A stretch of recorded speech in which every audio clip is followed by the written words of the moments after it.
Sois béni, mon frère, sois béni, ma soeur. Je suis le prophète Michael. Euh, Aujourd'hui, c'est une journée spéciale que je vous apporte.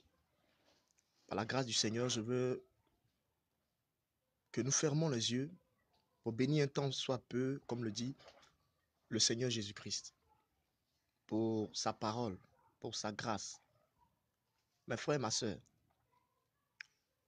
nous allons fermer les yeux. Seigneur, merci pour ce moment que tu permets. Bénis ce moment. Permets que ce moment soit sous la conduite de ton esprit et que la chair éternelle soit ôtée de nous au nom de Jésus. Amen. Ce matin, je suis là pour vous parler de notre nation, frère. Cela fait pratiquement quelque temps que l'Esprit de Dieu me montre beaucoup de choses. Au niveau de la nation, je voulais interpeller chaque personne, chaque chrétien, que l'heure est grave, que nous devons nous lever pour notre nation, parce que notre paix dépend de la paix de la nation dans laquelle nous sommes. Il y a beaucoup de choses que l'ennemi est en train de préparer. Il y a beaucoup de choses que l'ennemi est en train de préparer contre la nation. Et nous qui sommes enfants de Dieu, nous devons nous lever, pouvoir prier pour détruire beaucoup de choses, les bases démoniaques. Parce que l'ennemi veut poser des bases, des autels. Il veut, comment on appelle ça? Il veut réalimenter les autels pour voir encore plus régner. Frère, ce matin, je suis venu vous dire, je vous interpeller pour vous dire que l'Esprit de Dieu m'a révélé beaucoup de choses qui se passent dans le monde spirituel, qui sont en train de se préparer, qui sont déjà, je peux dire même prêts à se manifester physiquement. Et en ce moment, l'atmosphère spirituelle et l'atmosphère physique, la Côte d'Ivoire, n'est pas bonne. Donc, nous qui sommes enfants de Dieu, nous devons nous lever et prier. Chercher la face de Dieu. Chercher l'Éternel. Chercher Dieu en ce moment. Je vous dis la vérité. Parce que ce que Dieu veut faire, alléluia, Dieu veut faire un balayage. Dieu veut faire un nettoyage total au niveau de la nation. Il y a eu trop de pourriture. Il y a eu trop de choses qui sont passées. Frère, et Dieu s'est levé. Parce que après toutes ces choses, la Côte d'Ivoire sera l'éléphant d'Afrique. La Côte d'Ivoire sera la nation qui serait une nation de pèlerinage. Je vous dis la vérité parce que j'ai vu une vision où dans la vision, j'ai vu une colombe. Je n'ai jamais vu une colombe comme ça dans ma vie qui était tellement vaste, qui était tellement grand et qui planait dans l'atmosphère. Je le voyais rentrer dans les nuages et qui planait, qui tournait dans l'atmosphère. Et je posais la question au Seigneur. Je dis, mais Seigneur, pourquoi tu me montres cette vision? Et Dieu m'a dit, mon onction va descendre bientôt. Ma grâce va descendre bientôt sur cette nation. Je ferai de cette nation ce que moi je veux. Parce que l'onction va couler d'une manière terrible dans cette nation. Des gens vont quitter partout, ils viendront dans cette nation, la Côte d'Ivoire, pour venir expérimenter la puissance de Dieu. L'onction va se manifester comme à l'œil nu. Et l'Esprit de Dieu m'a dit que ce qu'il a fait avec Kakou Sévérin, c'est petit. Qu'il va encore utiliser cette nation, les jeunes femmes, les jeunes filles de cette nation. Et il va les utiliser pour se glorifier, parce qu'il arrive. Frère, il est temps que nous nous repentons. Il est temps que nous changeons de vie. Aujourd'hui, dans nos églises, les gens n'ont plus la crainte de Dieu. Les pasteurs n'ont plus la crainte de Dieu. Les prophètes n'ont plus la crainte de Dieu. Les peuples de Dieu, nous n'avons plus la crainte de Dieu. Chacun vit comme le semble. Chacun vit comme il veut. Chacun vit comme il veut, frère. Mais Dieu ne nous appelle pas à vivre comme ça. Dieu nous appelle à vivre dans la sanctification. Aujourd'hui, quand nous regardons dans l'église, la pourriture, des hommes de Dieu qui couchent avec leurs fidèles, des hommes de Dieu qui font tisser des pactes, des fidèles qui couchent entre eux dans l'église. Il n'y a plus de sainteté. Aujourd'hui, quand nous regardons le niveau spirituel de la Côte d'Ivoire est bas.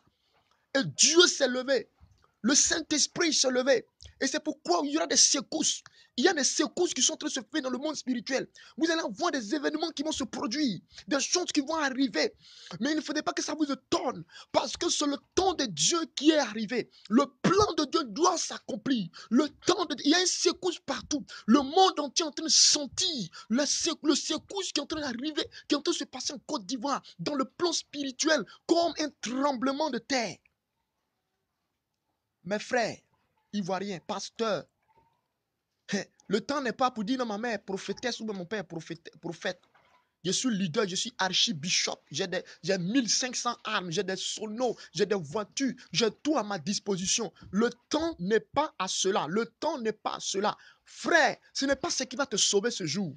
Frère, j'ai vu, le Saint-Esprit m'a montré comment il va protéger ses enfants ce jour-là. J'ai vu une vision qui m'a beaucoup effrayé. J'ai vu des gens qui étaient en âme et qui sont rentrés dans une cour.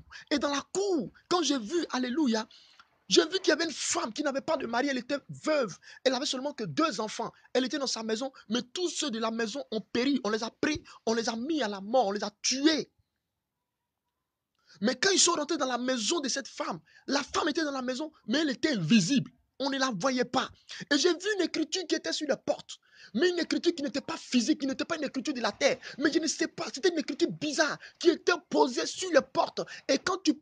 comment on appelle ça? Quand après tu vois un signe sur la porte, il faut aller d'abord à 2 km ou à 3 km pour avoir encore le deuxième signe. Et Dieu m'a dit qu'il faut que la nation se repente.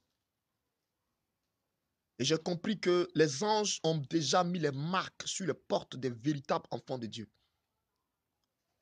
De ceux-là même qui ont accepté Christ de tout leur être et toute leur vie. De ceux-là même qui ont accepté Jésus-Christ, frère.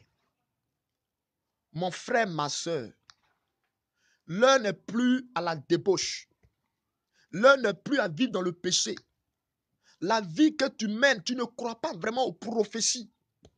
Mais Dieu te laisse le temps à te repentir. Dieu te laisse le temps à changer de vie. Dieu te laisse le temps à changer de comportement. Mon frère, ma soeur, je te dis la vérité. D'autres ont fait des rêves, ont vu des choses terribles dans la nation dans leurs rêves depuis des temps. D'autres même continuent à le faire. Mais ils continuent toujours à vivre dans le péché. Frère, je te dis la vérité. Ta nation, tu dois te lever pour détruire les œuvres du diable. Côte d'Ivoire, le temps de ton réveil a sonné. Le temps du réveil a sonné. Le réveil spirituel, je dis bien, le réveil spirituel d'une manière authentique. Parce que nous sommes dans les derniers temps. Le temps de la fin. Où l'Afrique sera le continent du réveil. Mais Dieu veut activer ce réveil à travers la Côte d'Ivoire. Mais avant que ce réveil ne vienne, par l'onction que j'ai vue dans l'atmosphère ivoirienne, une onction terrible. Et c'est pourquoi vous verrez des gens qui vont se convertir. Des féticheurs qui vont laisser leur fétiche, ils vont se donner à Christ. Frère, dans cette nation, Dieu va puissamment se glorifier. Alléluia. C'est pourquoi il y a une nouvelle génération de serviteurs de Dieu. Des jeunes gens, des jeunes filles que Dieu est en train de former en ce moment. Dieu est en train de préparer en ce moment, qui vivent dans la sanctification. Une armée que Dieu est en train de préparer pour brandir l'onction partout dans le monde entier, pour brandir la puissance de Dieu, pour brandir sa force dans le monde entier. Mais il veut passer par la Côte d'Ivoire. Mais avant qu'il va le faire, il y a un nettoyage. Il faut qu'il enlève les ordures, il faut qu'il enlève la saleté et les enrouler, déposer dans les eaux, déposer dans les océans. Il faut qu'il enlève tout ce qui est pourriture.